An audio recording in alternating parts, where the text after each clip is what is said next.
Austin, glad you're here, man. Good to see you. Yeah, this is I don't know, how many episodes have we done? I don't know, probably 15? 15? Probably ish. Yeah, 15-ish. Yeah. Got a lot of good feedback on that the Mario episode. Yeah, we did. Yeah. And I'm meeting with Dadar again tonight. Are you? Yeah. Don't know what about, but Y'all probably gonna play Coke bar. the sheep. Yeah, Coke bar. Coke bar. Sheep ball. Did you watch that? What? Do you know what Coke bar is? No, but I watched the Mario episode. I listened to it. The Dadar one was after that, or was it before? It was after. Oh, no, Okay, I it was haven't got after. there yet. He's the From Hive? Kazakhstan. Yeah, Hive, yeah. Dude, Coke bar, you got to look it up. It's freaking wild. I'm gonna listen to it. It's crazy. My son asked the question and got the best response. He was like, "What's the national sport?" And he was like, "It's Coke bar." I'm like, "What is that?" And he was like, "It's like polo, but instead of you hitting a ball, you are trying to capture a dead sheep that is your ball." The dead sheep's a ball. It's like mixing a rodeo. Like So who's Houston pulling Lifestyle the showed dead rodeo. sheep? The dudes are on They horses and They they reached out and they grabbed this dead sheep by Yes. something. like its legs or whatever. And that's the ball. And then I don't know if they had to like take it to a goal somewhere. Dude, did you or- watch trash the can video goal clip or that what? they put on the show? No, I didn't. Dude, it's wild. They're like freaking jumping on horses, tackling each other, and freaking yanking that dead sheep. It's bouncing around, and they're freaking just pulling it by the leg. They gotta get it over the. Dude, I end don't know zone about- or I don't know whatever. about So is this you? like a nationally like? Yes, You know, This is the national national sport. sport for them. This is like Wow. football. I don't know how It's much. like what do you say? A mix of football, soccer, and like. They like tackle each other. dude, these guys. I don't know It's how- like I don't Genghis think they Khan. tackle. Is there like blood involved? They're I'm they're on sure. horseback. So I don't know if you can tackle. I'm sure you can fall off. Yeah. Oh, these people are falling off in the video. But bucket list item, I want to go to Kazakhstan. Hopefully Dadar can take us. I want to go to like the Super Bowl of Coke Bar Oh yeah, and just Yeah. watch this live. Like I have to feel to like do this. People have to die during that sport. It's at like some Someone point. is Like, official. definitely- I mean, the lamb dies. Definitely the lamb dies. It's I think they like I Poor wonder if they- buddy. I don't even know. I wonder if they have like a ceremony or something in front. Like Maybe they it's kill it or, like- sacrificial. yeah, I don't know. Right out of It's the gate. interesting. Kill a lamb. The and Dar get was going. cool though. I enjoyed. Yeah. So enjoyed go listen to talking that to him. episode if you didn't catch that one. We had a great time talking with Yeah. Dadar. Yeah, that Yeah, was cool. No, I'm definitely gonna have to catch up on A lot of Coke Bar. yeah. You better bring some- YouTube rabbit hole, man. You better bring some fire this episode, okay? Oh, You're yeah, right. I'm following up with Mario and now Coke Bar. I don't know. I don't know. We may not. It's all good. I don't know if I'm gonna meet the bar. I know. Proverbially. Well, The we'll Coke see. bar is a high bar. That's a high bar. So, but I'm sure you can do it. But Austin, yes, glad you're here. Trinity Mining. Looking forward to hearing, having you tell everybody what's going on with you guys. I've Yeah. known about you guys for a little while. Yeah. Client of the firm. I think Whoever- everybody is. I know. It seems like, which that's good. He was asking, he was like, is Justin in Houston? Because isn't Martin legal up in Dallas? Yeah. I'm in Houston though. You I'm want- the Houston office. It also enough. happens to be my front bedroom in our house. So we're talking about getting an actual office space though now, and You don't want to rush into anything, yeah, it's like I don't really want to go to an office, but I don't know. Maybe I should move it. You guys got a spare room? You in just here? move it in the Just room. move it in move it here. around- Yeah. Yeah, maybe we'll do that. Yeah, That'd I be kind of good. figured you already did. Yeah, I mean, I do. I was coming down here quite Yeah. a bit during the Isn't this your summertime. office? Yeah, basically. It's actually, yeah, it is. This is great. Hey, why pay? Yeah, this is Close your laptop. Come down and hang out, play pickleball. Yeah, let's do that. Yeah. Yeah. So Austin, tell us about Trinity and kind of, well, I like hearing the story about you first and Yeah. kind of your background, and then we'll go into Trinity. Yeah, absolutely. So I was telling Jake, I got my start right out of school. I worked in the precious metals business, and that's kind of my first exposure to commodities in general. I really wanted to be a landman when I got out of Yeah. college.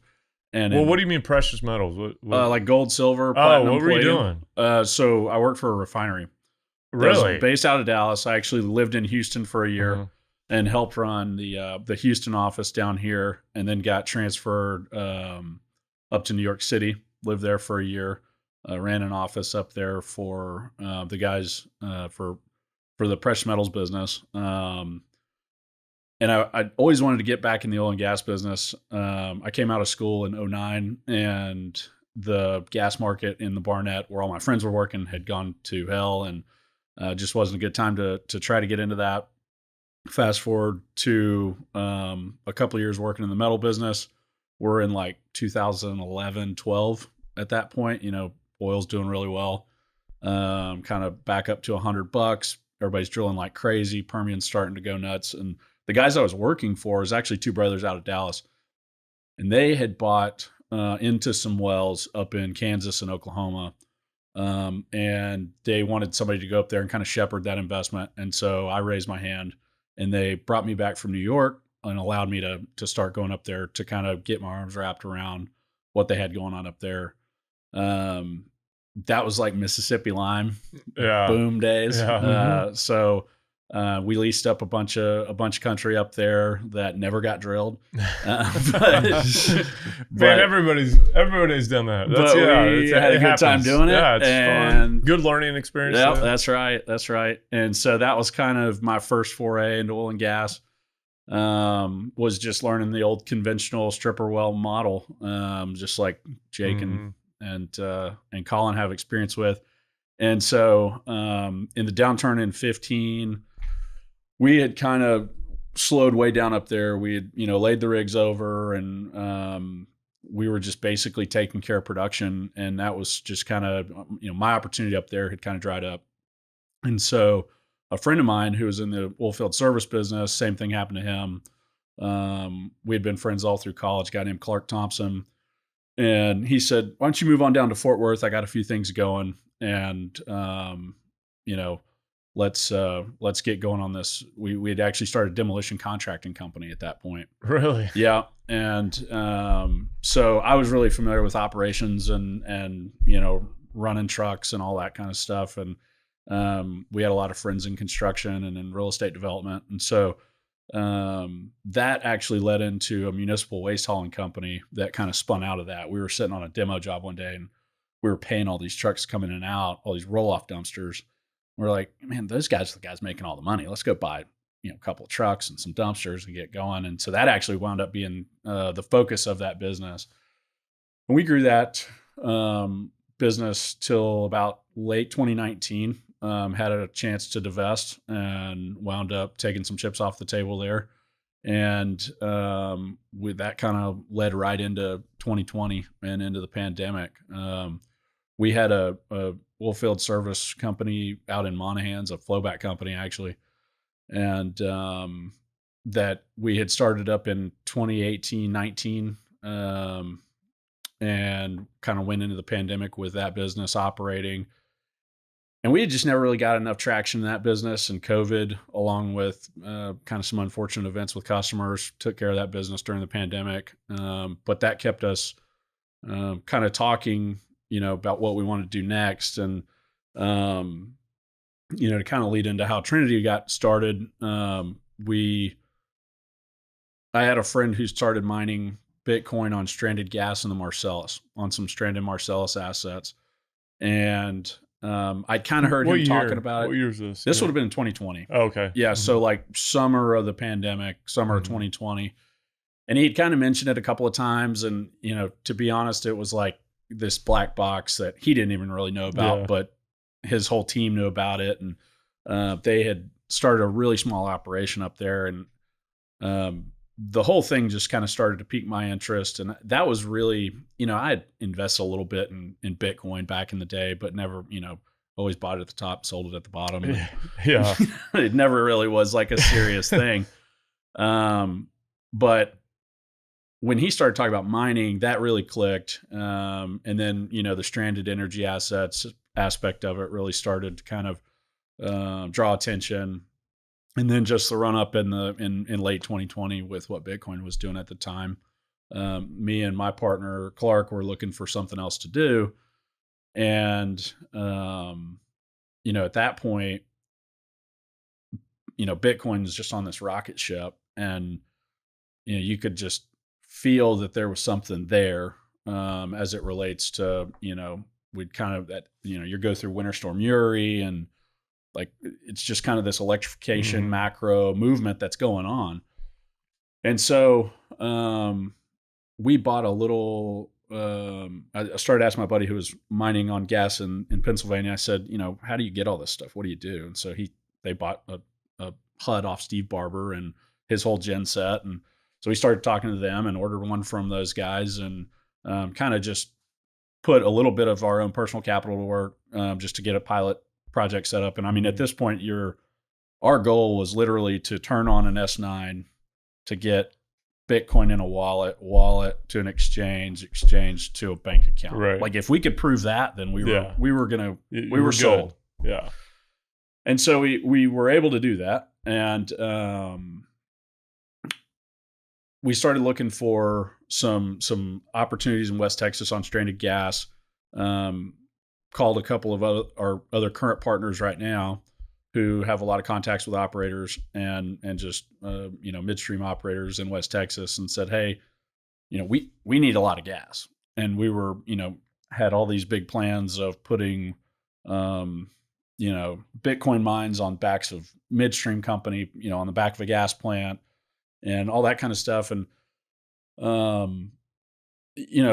at that point, one of those guys pulled out an electric bill from their water well field in West Texas, out near Pyote. And he said, hey, we've got like sub 5 cent power right now. Like, what are we doing chasing all this gas? Because our, overall cost, if we were buying the gas, was going to be, 6+. Mm-hmm. And so that was kind of a light bulb moment for us in terms of just, okay, you could actually hook it to the grid in a meaningful way. So, we called our guys over at Priority Power, who we had a long-standing relationship with, and said, how much can we get? And they said, well, you've already got like an extra megawatt there, and let us talk to, the utility, and let's see what else we can get. And that led to a little bit larger conversation of just if we were to go institutionalize a business, around Bitcoin mining, how would we, get kind of power allocation? And they said, you let us handle that, and they did. We were able to secure a pretty large amount of power in West Texas, which is one of the sites that we're currently developing. Mm-hmm. We were also able to acquire a couple of smaller sites that are like more readily available near-term opportunities that are ready to go right now, that we're currently working to develop. And so what this developed into for us, as far as Trinity goes, is we were able to, kind of stand up our first megawatt in 2022, spring of 22. On grid, yeah. And now we've got about 5.5 megawatts that we're operating across 2 different sites. One's here up in DFW, and the other one is out there in West Texas in Ward County. So that's kind of the long and short. It's kind of where we sit today. Yeah. So what are you guys kind of, do you do anything with the off-grid stuff anymore? No, we do not. Yeah. What's your thoughts on it? I think there's for it. Yeah, there's definitely a spot for it. Mm-hmm. There's a big spot for it. There's there's an opportunity to turn, as you guys talk about all the time, these stranded energy assets into a revenue stream. Bitcoin is stored energy, right? Mm-hmm. It's one of the only commodities with zero hold cost, right? That optionality for a producer is incredible. And I think, to the extent that you can replicate some of these off-grid opportunities to other plays, there's, whether that's offshore, onshore, down in plays that don't have any takeaway, the mitigation, flare mitigation is huge. There's tons of places where it definitely has a place. Mm-hmm. Where I think our light bulb moment went off for us was one, simplicity of operations, but also the ability to take, being on grid, being able to take what I would say is the largest input cost to mine Bitcoin and turn that also into a revenue stream, while producing the underlying commodity. Yeah. Which is what, our big focus of grid balancing and demand response is centered around. Yeah. Well, and before we started recording, I was mentioning to you that, like, I'm working on stuff too that is, not necessarily Texas or even US, but there's obviously the halving coming up, and I keep looking at things. I'm like, there's a shit ton of hash rate getting ready to come online. Yep. like, what are you guys thinking as far as having, and do you have a strategy on what you think you want to do as far as maybe deploying capital, or like, how are you looking at it? Because I'm looking at it like, dude, I like right now we're at what, $70 petahash? Yep. Something like that. 7 cents a terahash. Yep. If the halving happened today, we're 3.5 cents. So like, what is that? What is your guys' goal or plan, you think, to get from, where we're at today to where I think we'll be a year from now, which is probably, and hopefully, fingers crossed, that everything works the way it has historically, we're on an appreciating kind of, Bitcoin price trajectory. But you know as well as I do, between now and the halving and before you see those price appreciations, it can be ugly. And so what are you guys thinking as far as kind of weathering that storm? So you obviously need to be prepared financially, with a somewhat of a, runway to be able to, because I mean, look, at the end of the day, if you don't get any price appreciation, difficulty takes time to adjust. Yeah. It doesn't happen overnight. And so, if I'm deploying capital today, it's in the most efficient machines. Yeah. There's two sides to that coin. Everybody looks at it a little different, but you're either buying cheaper machines that are less efficient in hopes of price appreciation after the halving to where those machines come back into the green, or you're buying machines that are profitable post halving today at today's prices and difficulty. And those are kind of the two different tracks. I think we have always bought the best historically when we've deployed capital. And I think that's been a good strategy, just because it's, the good thing about Bitcoin mining is, for the most part, a lot of people are playing on a level playing field as far as, the ability to get equipment. I mean, obviously there's, some of the bigger guys have the advantage of being first movers, but eventually, it reaches the masses. And then, for us, the second strategy is netting down our power cost through some of the demand response and curtailment aspects, which, everybody wants as cheap a power price as possible. And that's going to be big, especially post halving, with all the things that are happening within ERCOT, which I think they're doing a great job of managing, but with, increased renewables and stuff like that, is volatility going away there anytime soon? I don't know. But as far as managing through the halving, I think,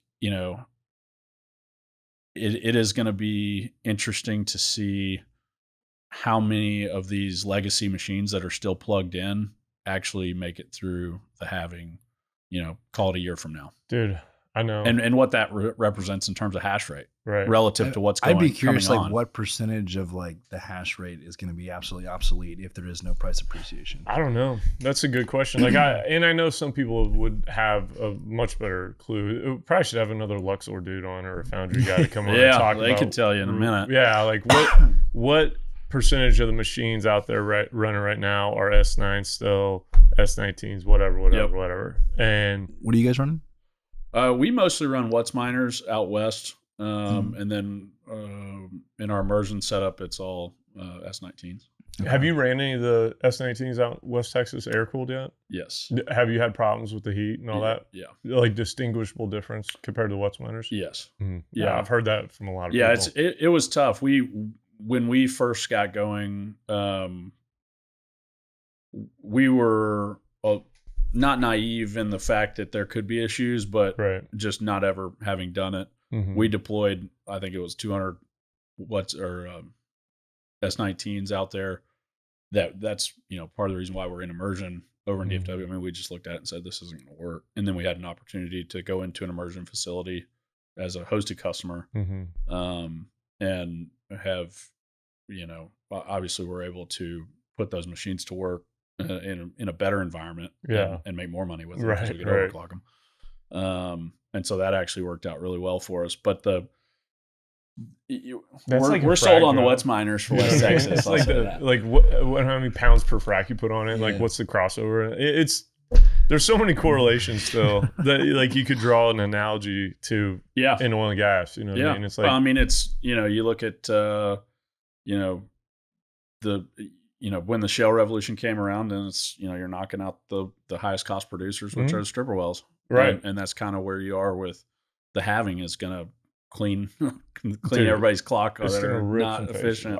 So I think there are a lot of people. You talked about the two different ways: go with the cheap stuff that just kind of gets it done, versus going with like the cutting edge stuff. I think a lot of people tend to kind of go to the cheap route, and I think it ends up screwing them. From what I'm hearing, right? Is it with you guys? Is it buy the nicest stuff, and then as soon as nicer stuff comes out, offload this? Like, is there much depreciation in ASICs? Well, I mean, if you bought $100 terahash machines, you've seen some pretty significant depreciation. Yeah. Even today. I mean, from like one generation, like they release like just one new model, you offload everything, buy all the new stuff. I don't know if does that make sense? You're or the guest, so you're going. No. We don't do that. We run the machine for the life of the machine, so we don't just trade to trade. But as the machine dies, or till the machine's not economical anymore. Uneconomical. Yeah. I mean, we'll repair if it makes sense.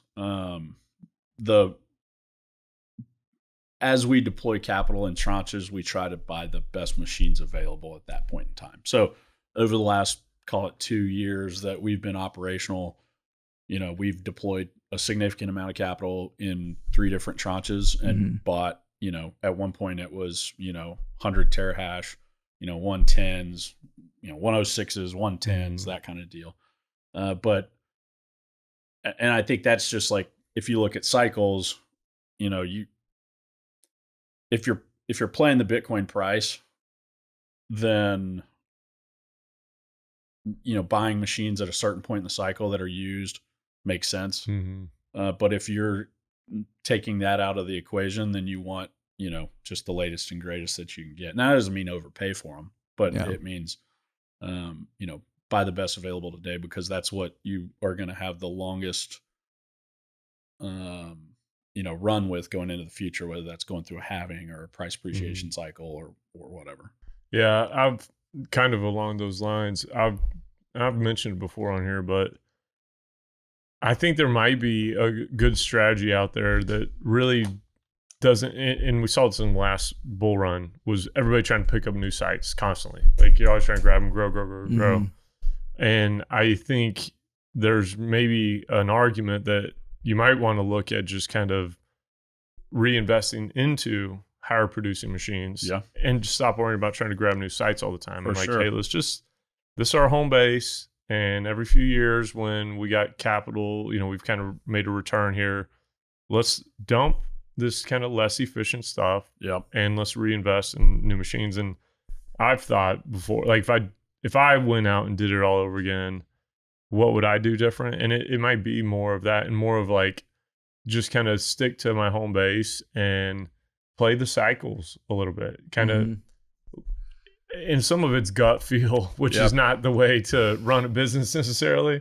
But you can tell when things get frothy. And you can tell when we're in kind of a bottom, and like, prices could go down more, but the price of ASICs, there's not really a whole lot more room for those to drop. No. I mean, they're as cheap as you're probably going to get, pretty close. Over the last like 6 months, I think we're in that, like, this is where it's at. And it's cheap. And it might actually get a little bit cheaper. I don't know how much room there is for it to drop, but like, now's when I should be buying some machines up and then finding my spot and like hunkering down and being ready for the halving. And it's funny, I've been seeing some deals out there right now that are, crazy low power prices, just from things that are available that people are willing to start getting more creative in how to make a deal and how to get a deal, contributing, power if you have power on hand, and getting a valuation for what's equity. What's crazy low? 3 cents, 4 cents?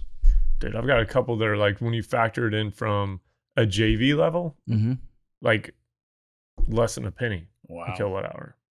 Because people can contribute it with a value put on it. And so it's like, when you then look at that from an operational standpoint, that's how you make it through the halving. Yeah. And that's what I'm trying to get some of these people to understand, is like, I've had some people pushing back a little bit, like, I don't like the valuation of putting in power. I'm like, dude, right now, Like if they want to put a 5-cent, 6-cent power price on something that they have basically access to for free, and they're contributing to that, I would be more inclined to take that deal for a higher valuation on that power with a higher equity value than going out and buying it for 4 cents a kilowatt hour. Because I want to be able to make it through the halving. And like, I know, man, get online now, make as much Bitcoin as you can, get through the halving and operate, because there will be a difficulty drop at some point. There has to be. Like, if there's not, that's like, I don't know. That's like Marty McFly, like seeing himself and messing up the time-space continuum. You know what I mean? That's like, that can't happen. That'll, you know, I don't know. The universe is going to explode. I think the question is just how big the drop's going to be. Right. Because what's the percentage of current hash rate that's still those old legacy machines that are just going to be unprofitable no matter what? That's the unknown for us, is like, what is that delta with all the new facilities and new machines coming online? What does that look like from, you know, what as a percent? Is it 10%, 20%? It's not 50. I don't think. Yeah, no, it's not. I don't think either. Because I actually think there's a lot of governments that are involved on some of the mining aspect, and you know, if you're dealing with them, it's like doesn't matter. Yeah, you know. So I don't know if they're coming offline, and so I think there'll be a precipitous drop, like a noticeable drop, but I don't know about. I think I don't think it's gonna be anything like 50. No, it's an interesting point you brought up about the Marty McFly. No, not 1.21 gigawatts. upgrading miners in the same facility. You know, now you can really see an increase in hash rate by you don't have to have more power. Right. Yeah. You can just go buy better machines. Yeah, it's like being able to drill a well on the same property you already drilled a well on. Yeah. Like you're Start going all to drill over. the same lease over and over and over. That's a much easier strategy for growth. Right. And you don't have the greenfield development costs. Yeah, you don't have the execution risk with it. And you know, there's some theories that I'd love to get y'all's thoughts on about the like peak efficiencies of what these miners are, you know, like where we are. Yeah. Like I mean, it's the chips and all that. Yeah. You know, you kind of come from, you know, 40 down to 30 down to 20. We're like 3 now. Where is it going to go to, you know? You can't go to 0. Yeah, right. So but you do look at it, it's like even that has got to slow down. I've equated it to before when we were pitching for Jay, I would always equate it to like cell phones. Yeah. You know what I mean? Like I've got a freaking iPhone 12. I'm about to trade it in and get a new one. So got the 15 out now. I do that. Is it out now? I think so. It comes out like September or something. Yeah, so you're probably right. Yeah. On the news. I should wait. I was the guy. That makes me feel old. I know, dude. I remember when it came out. Right? I remember iPods. I had the original. Like, whoa, look at this thing. Oh, dude, iPods were like, that was mind blowing. I didn't have to carry around a binder of CDs anymore. I know, dude. Yeah, well, shoot, I had tapes, man. I remember when we had to stick the freaking. My kids don't even know what a tape is. I did too as a kid. Actually, my daughter does. She's such a hipster, dude. She's like, she wants like tapes and CDs. She's getting CDs all the time now. She's like, Dad, will you take me to go get some of those CDs you can like record your own music on? I was like, yeah. Dude, my vehicles don't even have CD players. Yeah, I was like, what's happening now? She wants a flip phone. She like, huh? The coolest thing about are flip phones cool again? Yeah, like for the hipsters. They're coming back. Yeah. I did not know that. My daughter keeps me in the loop. And my son, but I call bullshit on him a lot. But then he ends up being right. I'm like, this little dude knows more than me about this stuff. This is embarrassing. Does Instagram work on a flip phone? I don't think so. Is that that's part of the attraction? I think there's this like level of like, it's almost like the Bitcoin mentality. Like going analog. I'm getting off the grid. Yeah. You know what I mean? I'm not going to be a part of this. We're not getting like I'm different. Yeah, I know. Yeah. You guys went the other way, right? But yeah, I think there is an aspect of that that it is. Yeah. I mean, I resonated with that, especially since like all of this work stuff is like so on social. Like personally, I've been pretty removed from social media. Yeah. It's been like the greatest thing ever. Yeah, I was listening to Sam Harris on Chris Williamson's podcast the other day talking about that, and he was just like, all the bad things in my life that happened in 12 years when I was on Twitter came from Twitter. Sam Harris is dope, dude. He's dope. Yeah, I like it. It was a good podcast. Yeah, I don't even know what the question was. I don't even know how we got this. I don't know. It's really interesting, but it's true. I mean, the best thing I ever did was get rid of Facebook years ago. Yeah, it's like, man, that thing is freaking terrible. You're on it? No, well, my account's still active, but I don't ever look at it. I don't have the app on my phone. Dude, I deleted it. The only thing that I like regret about it is that I didn't take my photos that I wish I would have kept. Yeah. And like saved them. Yeah. Because then I've thought about, like, I used to coach high school basketball, and I had a lot of really cool pictures from like my team. And I'm like, dang, dude, I deleted all those. That was really dumb. But any of my old players got pictures. Send them to me. They probably don't listen to the show, but if you do. KP, man, I had a really cool one of you dunking on somebody. So that's from Final Four. Oh, but all right, my bad. What was your question? What was the question? I don't remember. We were talking about minor efficiencies, and then yeah. flip phones and Instagram. Yes, that's what it was. So I was talking about like they slow down on the material capabilities that increase. That's right. You know what I mean? And just like a cell phone. So it's like the iPhone 12, when I was looking at phones the other day, there's not a whole lot of difference. I mean, the camera's better. That's why I stopped buying new ones, because it was like a 1% better phone. Right. It was like dropped $1,200 more, and it's like. But you remember the 5 to like the 7? It was like big jump. Whoa, yeah, that's crazy. Where like the camera, like I got this one. This is like the 12, I think. Yeah. 12 or 14 or something. I don't know. Because it had 4K. It was the first one with 4K, and I was like, oh, 4K camera, hell yeah. Yeah. Gotta get that. Now it's like, but now it's like everything else is just like, everybody's got 4K. So it's not a big cool deal anymore. But that's what I'm wondering too. Is like, but we've seen such a big jump on the machines now, like the M53s. Yeah, no, it's like 225 terahash. Damn. Yeah, what 2 years ago it's like 104 terahash. That was a big deal, and now it's like 225 on these. And we're not seeing any shortages in the ASIC market like we are in the GPU market, right? No, there's so many of them. Yeah, there's still. So in the GPU market, I don't know if you guys have realized recently, but ChatGPT is not as smart as it used to be. Yeah. Really? Oh, they've throttled it significantly because there's so much demand and not enough supply of compute. Yep. Right, and that ties back to another thing. I've had so many people bringing that up. You want to buy stock in something? This is not investment advice, but Nvidia. Like if I had one company I'm putting my whole net worth in for the next 10 years, it's gonna be Nvidia, because all of AI is powered by their GPUs. Well, they've blown up this year. They control that market, and there's not enough of them. Is their stock just still climbing? Like it's climbing. Before? I think they're a $1 trillion company now. Yeah, I saw that. Yeah, jeez. We've had some inbound interest just based on our power, but those are all like, it's like flashback to bull market of 2021. I mean, it's like 7, 8, 9 months to get GPUs right now. Yeah, and I would expect that only increases as the AI era takes hold. Man, when I was did you go to Miami for Disrupt? I did not. I did, and I talked to a lot of people, and they kept bringing up AI stuff. Yeah, and it felt like 2020, 2021. What were they bringing up in regards to AI? Just for power, just power, computing power. It's a good point, because you're gonna need just massive amounts of power to power those things. Yep.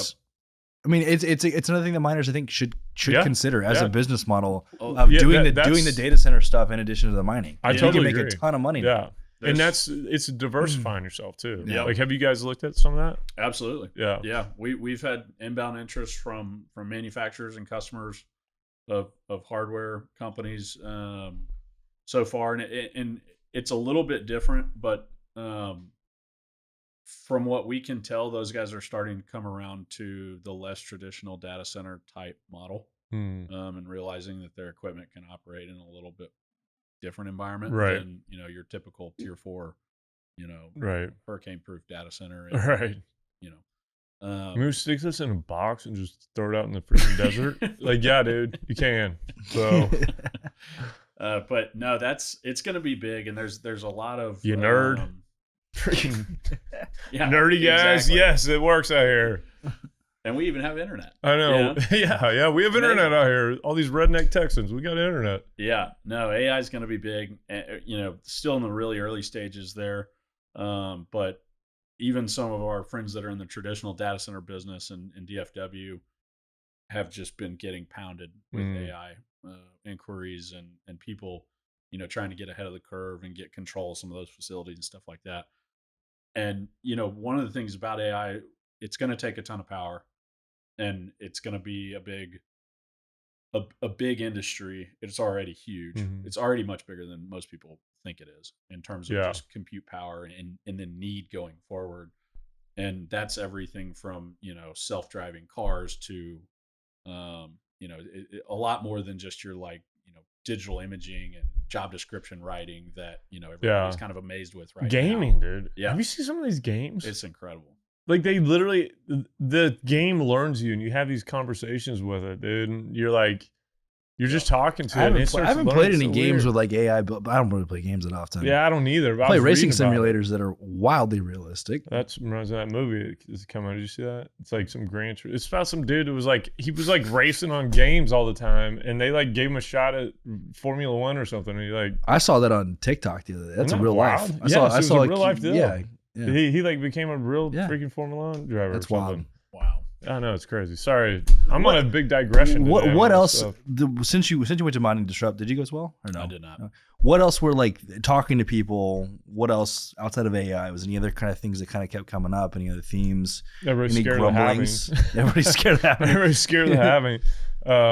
Yeah, I mean, I think that people are recognizing that the industry does have to shift. Like we've got to get more business minded and strategic, and it can't be just this may offend some people. I don't care, but like the whole mindset, and we had this too, was like, we hold all our Bitcoin. It's like, you can't, man. Like, you got to run a business too. Yep. And transacting with Bitcoin, which is something I have always felt though. We have to, I understand the hold concept, but at some point you got to start transacting with it for you really to have adoption and all that anyway. So getting rid of this whole, like, we're going to just mine and hold and borrow against our big, like, I don't think anybody's going to be doing a whole lot of that stuff anymore. There will be some, and there's going to be a better strategic way to do it, but it's going to be a lot higher level thinking. I think you're going to need to bring in a lot more finance people that are from traditional areas that have kind of a business minded mindset, and it's not just and I'm not saying this, I'm probably a Bitcoin fanboy, I guess, but a Bitcoin fanboy type of mentality. You gotta run it like a business. And so there's a lot of, it was good. It's not as good as Empower, but so I mean, I wasn't trying to tee you up. I'm him. I'll tell you, like, they, I'll take it. Office ain't free. I'm just saying. Yeah. It's not as good as Empowered, and that's, sure, I'm biased, but Empower's got a lot more kind of energy focused content in it. Mining Disrupt, they were going hard on energy promoting. Did they have energy content? Yeah, there was some. Okay, but I just felt like Empower is a lot more.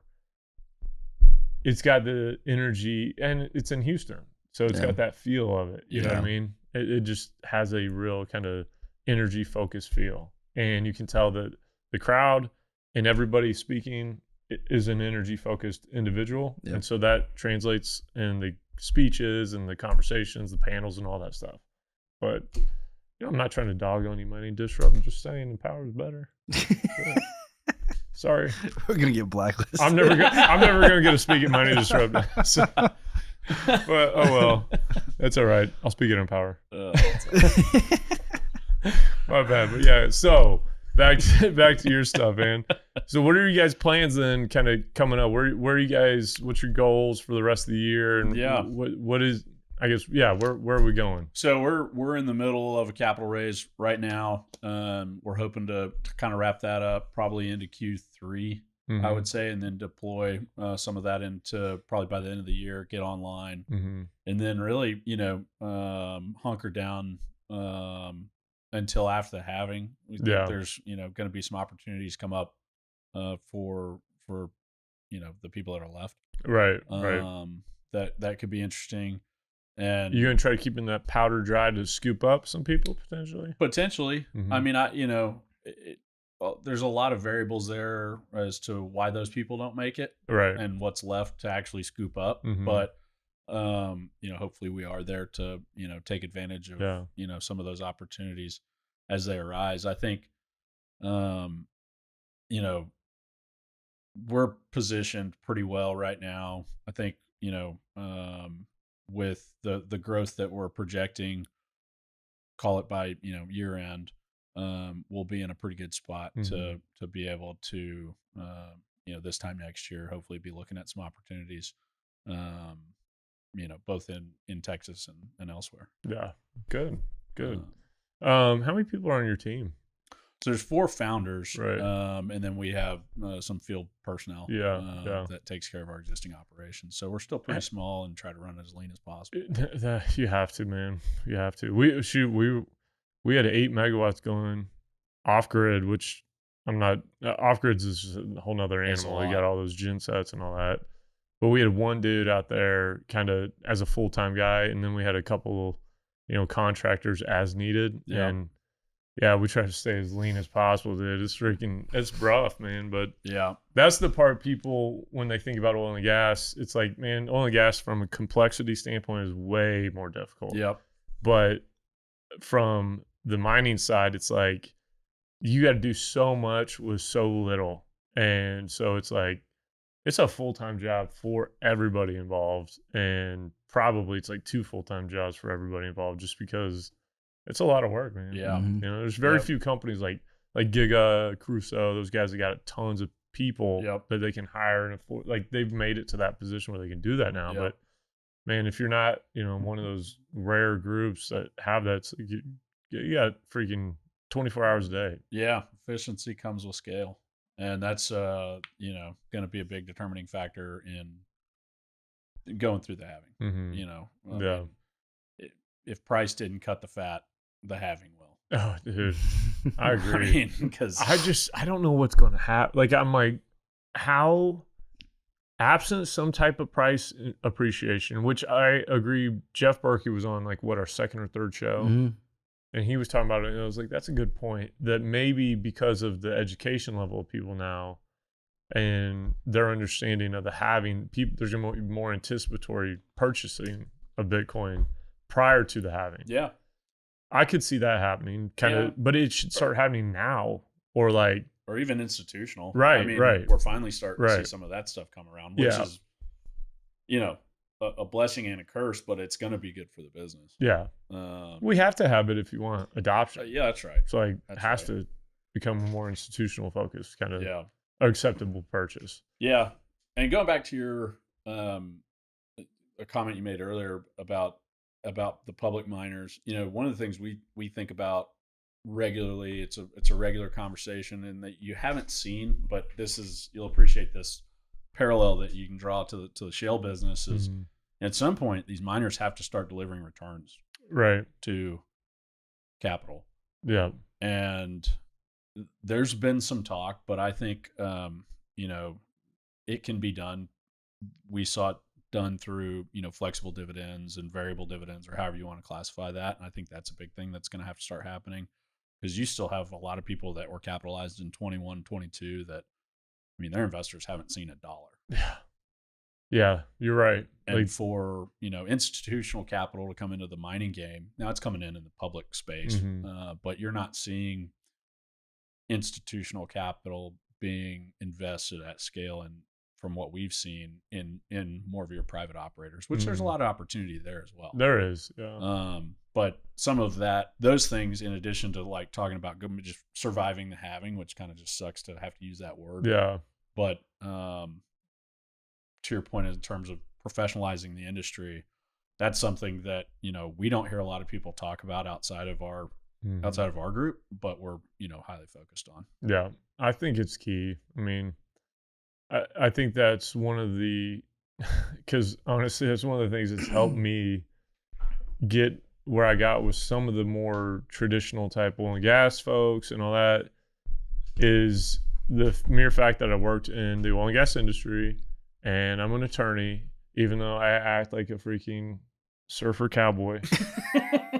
It's like, if they actually knew how I acted, they probably would never do anything with me.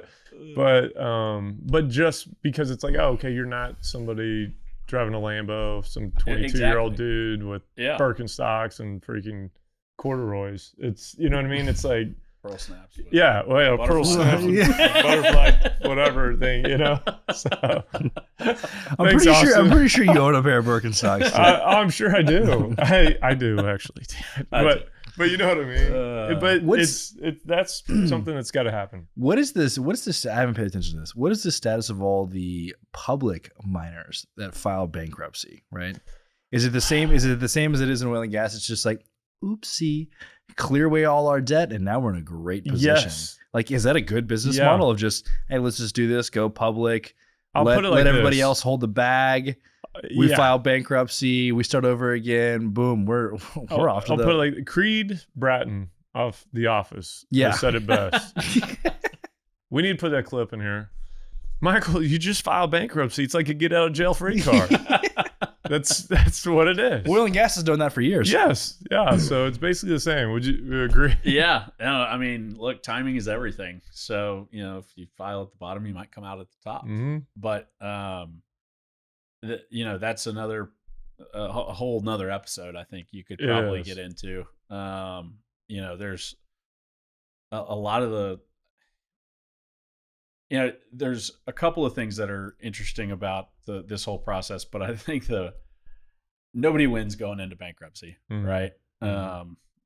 Equity loses, vendors lose, creditors lose, and so it's just you still need to avoid that at all cost. However, we'll see how some of these guys come out. I think with price appreciation from when they filed to today, it's going to be a little bit better than what some people thought it was going to be, in terms of a total loss on some of them. Now, there's others that aren't going to be as fortunate, but I hope our industry does not take that turn. Yeah, I hope it doesn't either. Continually perpetuate that.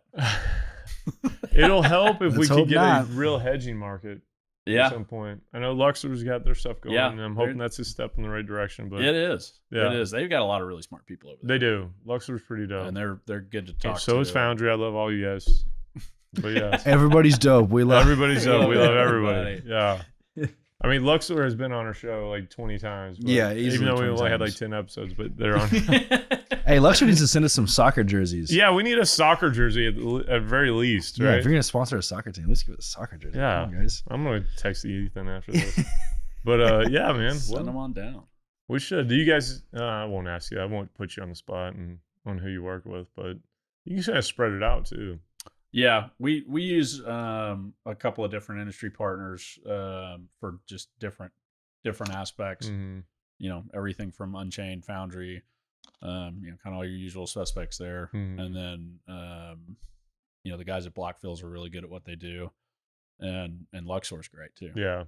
There's some really good. There's some very, very smart people in the industry. I feel like sometimes I rag on like how immature it can be sometimes, but there's some really, really, really sharp people in this industry, and yeah, I love it. I'm still happy I got into it. Yeah, no, it's great. The parallels are, you're still finding them day in, day out with oil and gas, and it's been a fun, stressful ride so far. Yeah. But I think we're finally at a point where we're kind of looking up, and things should start to, hopefully absent the having, look up, and we're kind of in a better spot than we were this time last year. I think sentiment's picking up. Right. It is. I can feel a shift. Yeah. Sentiment's picking up, and to a certain extent, you don't want to get back to 2021 in terms of just the hype and the fever and all that. But at the same time, I don't want to be in November of 22 either. So no, and I think the visibility of what's happened from 20 to 22 and where we're at now is probably going to temper some of that from some of the people on the next bull run, which is good. It's good. Yeah. So sign of maturity, right? Right. It's a very young industry, and everybody learns. And where else can you mix like butterfly pearl snap button shirts and flip flops and be taken seriously? You know what I mean? Does anybody take me seriously? I don't know. I mean, I can't speak for everybody else, but I surely don't see you. Well, Austin, thank you, man. I'm glad you came on, and absolutely, it was great to finally meet you in person. Absolutely, we've talked on the phone enough. It was good to come on. As we listen to this thing every week, we're kind of always impressed with the content you guys are putting out. He's impressed. So thanks. Thanks, Austin. We've got one fan. One. Awesome. One listener. Well, I've been impressed with you guys too, and I'm glad you guys are doing well, and obviously we're pulling for you to kind of take advantage of what's going to happen after the halving. And I agree. I think you guys are probably positioned pretty well to do that. So thanks for coming on, bro. Yeah, man. No, we appreciate it. Thanks for having me. That's been great chatting. Yeah, man. Cool, guys. If you like the episode, leave a rating and review. Share with all your friends. You do such a good job of saying that so fast too. I don't even think about it. It just comes out. Just like and subscribe, guys. So buttery. I thought that was like a pre-recorded thing you just tacked on the end. I didn't know you did it. He does it just live every time. Fuck it, we'll do it live. Pow, bang, bang. Right at the gate. 7 years of podcasting, man. I mean, you just press a button in your head and it just plays. Cool, guys. We'll catch you on the next episode.